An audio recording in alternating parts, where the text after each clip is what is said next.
नमस्कार, आप देख रहे हैं 4 PM और मैं हूं आपके साथ निधि तिवारी। उत्तर प्रदेश विधानसभा चुनावों के दौरान सपा में शामिल होने वाले स्वामी प्रसाद मौर्य को अखिलेश यादव ने विधान परिषद भेजने का फैसला ले लिया है। लेकिन अब सवाल ये उठता है कि विधानसभा चुनावों में करारी हार मिलने के बाद भी स्वामी प्रसाद मौर्य को अखिलेश यादव विधान परिषद क्यों भेजना चाहते हैं और इसके जरिए वो क्या रणनीति अपनाना चाहते हैं। क्योंकि जब उत्तर प्रदेश विधानसभा चुनाव चल रहा था, 2022 का विधानसभा चुनाव चल रहा था, उस दौरान जो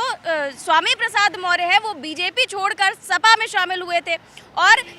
जो वो फाजिल नगर सीट से उन्होंने चुनाव लड़ा था, लेकिन वहां पर उन्हें जो है वो करारी हार का सामना करना पड़ा था। इसके बाद भी जो अखिलेश यादव हैं वो अब स्वामी प्रसाद मौर्य को विधान परिषद भेजकर उन्हें MLC बनाना चाहते हैं। तो ऐसे में सवाल यही उठता है कि अब अखिलेश यादव जो है वो स्वामी प्रसाद मौर्य पर इतना ज़्यादा मेहरबान क्यों है, इतना ज़्यादा ध्यान क्यों दे रहे हैं और आखिर उन्हें विधान परिषद क्यों भेजना चाहते हैं जबकि वो हार चुके हैं। तो आपको बता दें कि जो विधान परिषद के 13 सदस्य हैं वो जुलाई में वो रिटायर होने वाले हैं, वो अब बाहर जाने वाले हैं। ऐसे में जो चुनाव है वो 13 सीटों के लिए होने वाले हैं और जो विधानसभा चुनाव में जितनी विधायकों की सीटें हैं उनको देखते हुए जो 9 सीटें हैं वो बीजेपी के पाले में जानी तय हैं और जो 4 सीटें हैं वो सपा को मिलनी तय हैं। तो ऐसे में जो सपा है उसने सबसे पहला नाम जो है वो स्वामी प्रसाद मौर्य का दिया है, क्योंकि जो 13 सदस्य हैं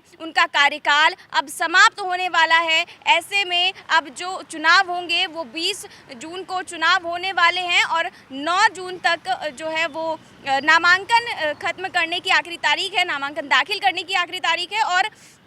जो स्वामी प्रसाद मौर्य हैं उन्होंने अब पर्चा खरीद भी लिया है और वो कल जो है वो नामांकन करेंगे। अभी तक जो खबरें आ रही थी कि वो आज ही 12 बजे तक नामांकन करने वाले थे, लेकिन उन्होंने अपने ट्वीट के जरिए ये बयान दिया है कि अब वो कल जो है वो नामांकन करेंगे। ऐसे में सबसे बड़ा सवाल यही है कि क्यों अखिलेश यादव जो है वो स्वामी प्रसाद मौर्य पर इतना ज़्यादा मेहरबान है। तो आपको ये बता दें कि ये जो सारी चीज़ें इस समय उत्तर प्रदेश में हो रही हैं, जो भी चीज़ें हो रही हैं वो 2024 के लोकसभा चुनाव को देखते हुए की जा रही है। चाहे वो बीजेपी की कोई रणनीति हो या फिर सपा की रणनीति हो, ये सारी चीज़ें जो है वो 2024 के लिहाज से की जा रही है और उसी की चौसर बिछाई जा रही है। और जो अखिलेश यादव हैं वो गैर यादव OBC वोट बैंक को साधने के लिए जो स्वामी प्रसाद मौर्य हैं उन पर अपना दांव लगाना चाहते हैं। जी हाँ, क्योंकि जो स्वामी प्रसाद मौर्य हैं वो भले ही 2022 का विधानसभा चुनाव में विधायक नहीं बन पाए, वो चुनाव हार गए थे, लेकिन जो अखिलेश यादव है वो स्वामी प्रसाद मौर्य को बिल्कुल भी नाराज नहीं करना चाहते, क्योंकि जो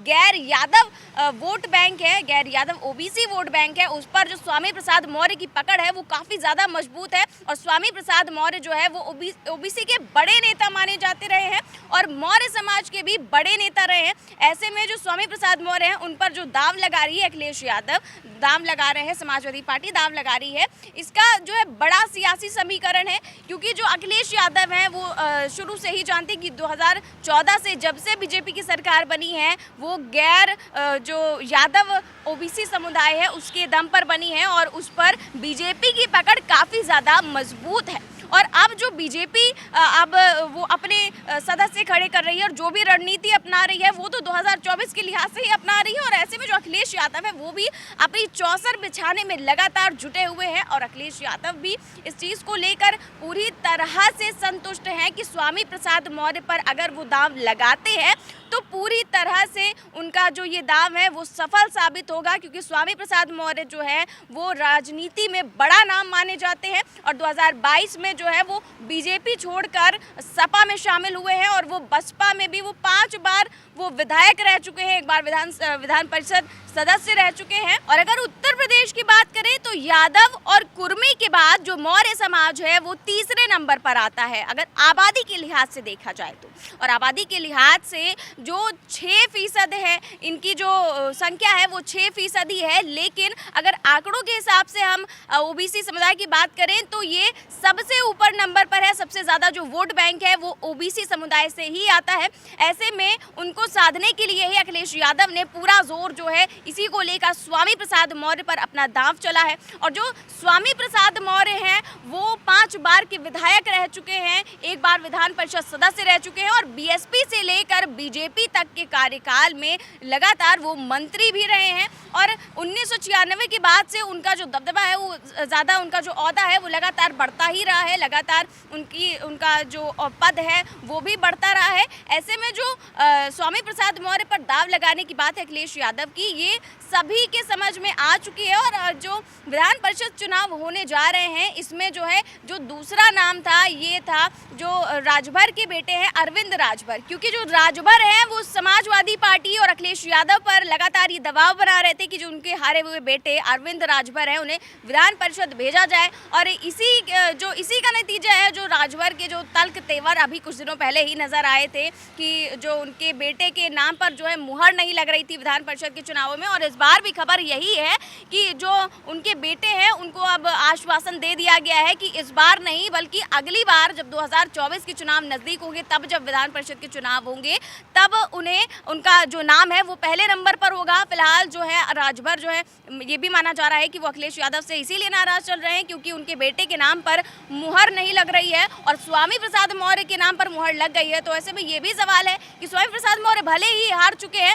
लेकिन जिस तरह बीजेपी में केशव प्रसाद मौर्य भी सिराथू से चुनाव लड़े थे और वो भी हार गए थे, लेकिन फिर भी उन्हें उप मुख्यमंत्री बना दिया गया। और ऐसे में अब स्वामी प्रसाद मौर्य भी हार चुके हैं और जो उप मुख्यमंत्री जो हैं केशव प्रसाद मौर्य वो सदन से लेकर सड़क तक जो है अखिलेश यादव को घेरते रहते हैं। ऐसे में जो अखिलेश यादव हैं वो स्वामी प्रसाद मौर्य को आगे करके केशव प्रसाद मौर्य को काउंटर करना चाहते हैं, पूरी बीजेपी को काउंटर करना चाहते हैं। इसीलिए जो अखिलेश यादव है उन्होंने स्वामी प्रसाद मौर्य के नाम पर जो है वो मुहर लगाई है। और दूसरा ये भी सबसे बड़ा रीज़न है, ये सबसे बड़ा कारण है कि वो यादव गैर यादव ओबीसी वोट बैंक के सबसे बड़े नेता है, सबसे बड़े नेता माने जाते रहे हैं और उनकी इस पर पकड़ भी काफ़ी ज़्यादा अच्छी है क्योंकि 1996 के बाद से लगातार वो रहे हैं, किसी भी सरकार में मंत्री रहे हों या फिर विधायक रहे हों, विधान परिषद के सदस्य रहे हों, वो लगातार उनका ओहदा बढ़ता ही रहा है। और बीजेपी ने भी आखिर तक ये कोशिश की थी 2022 के चुनाव में कि स्वामी प्रसाद मौर्य हैं वो उनके पाले में आ जाएं, लेकिन ऐसा नहीं हो सका था। और अब जो अखिलेश यादव हैं वो किसी भी तरह जो है स्वामी प्रसाद मौर्य को नाराज़ नहीं करना चाहते क्योंकि जो स्वामी प्रसाद मौर्य भले ही उनका मौर्य समाज पे ज़्यादा पकड़ रही हो, लेकिन 2022 के चुनाव में ये पकड़ देखने को नहीं मिली थी और वोट जो है उनके दम पर ज़्यादा नहीं आ सके थे। लेकिन अब 2024 का जब चुनाव है तो उधर तो गैर Yadav vote bank, OBC vote bank साधने की रणनीति जो है वो अखिलेश यादव को बनानी ही है। ऐसे में जो स्वामी प्रसाद मौर्य का नाम है वो पूरी तरह से फाइनल हो चुका है और अब जो है अखिलेश यादव को 3 और सदस्यों के नाम फाइनल करने, जिनमें से 2 और सदस्यों के नाम अभी सामने आ रहे हैं, सोबरन सिंह यादव और दूसरा नाम है जसमीर अंसारी। तो इन 2 नामों को लेकर भी चर्चा है। सोबरन सिंह यादव का नाम तो फिलहाल फाइनल हो चुका है, लेकिन जसमीर अंसारी को लेकर सूत्रों के हवाले से खबर आ रही है। तो ये जो अखिलेश यादव है 2024 को लेकर रणनीति जो बना रहे हैं, लोकसभा चुनाव को लेकर रणनीति बना रहे हैं, ये जो है एक सधे हुए रणनीतिकार के रूप में, सधे हुए पॉलिटिशियन के रूप में वो काम कर रहे हैं। और वो हारने के बाद भी जिस तरह से स्वामी प्रसाद मौर्य का नाम विधान परिषद के लिए आगे रख रहे हैं और उन्हें एमएलसी बनाने की पूरी जुगत कर रहे हैं, ऐसे में सबसे बड़ा सवाल यही है कि क्या